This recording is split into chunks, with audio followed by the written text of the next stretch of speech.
Face à l'océan, la cité rochelaise offre un cadre de vie semblable à une carte postale. Encore faut-il pouvoir se loger. Nathan est étudiant.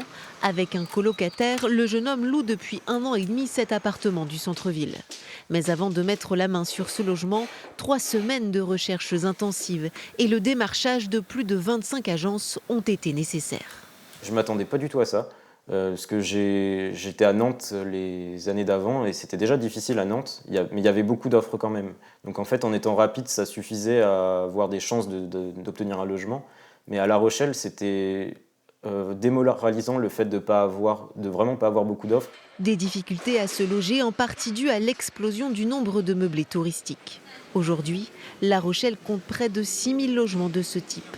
Dans certains quartiers, comme ici dans l'hypercentre, c'est près de 30% du parc immobilier. Les boîtes à clés font d'ailleurs désormais partie du décor. Face à la situation, les pouvoirs publics se sont saisis du problème. Un texte pour réguler les locations de meublés touristiques est examiné à l'Assemblée nationale. Mais pour cet élu de La Rochelle, il faut aller plus loin. Nous, on dit qu'il y a une grosse difficulté aujourd'hui pour se loger à La Rochelle. Il faut que les textes de loi puissent dire clairement quand une collectivité peut mobiliser ces outils-là. Aujourd'hui, ce n'est pas le cas.